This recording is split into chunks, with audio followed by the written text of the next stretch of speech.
Hi, everybody. Well, when you go plays, you have to audition.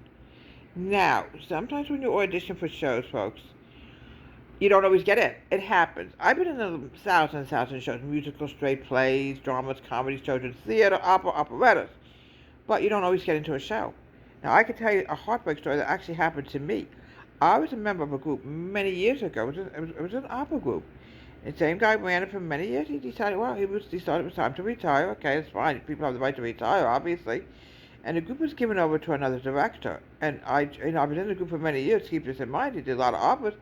Well, whoever took over as a director did not want me in the show, and it was absolutely heartbreaking for me. I was very emotionally upset because I was in the group for so many years. Whoever was the director just did not see me in some of the shows. I don't know what his reason was. It could have been a number of reasons we don't know.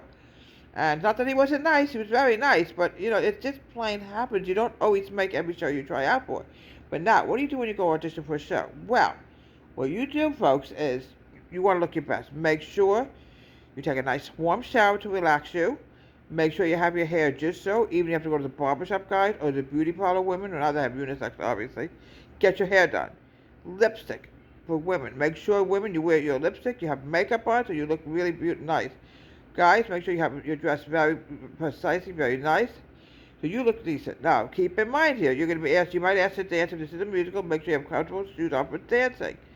You might be asked to do a monologue if it's a straight drama, or, a comedy. There's thousands of shows I've actually gotten into. On the other hand, there's been shows I just did not make. I mean, there's no logical reason why. It's nothing against you personally. It's just they don't see you in a particular role. Now, for example, I was directing, and so was my husband, a show called Barefoot in the Park. And we had over 200 girls try out for the part of Corey. We could only choose one person, and it wasn't me because it would not be fair. Actually, my husband was directing it. It would not be fair for him to pick me to play Corey out of 200 girls. It wouldn't be right. So, some nice young girl actually did end up with the role of Corey. Yes, she did. And I thought, well, I'll try out for the mother, and he had to be fair. He gave it to somebody else. It was only fair, to, hey, you're my husband. I'm your wife. You have to live with me. Why you give me the part? But it doesn't work that way.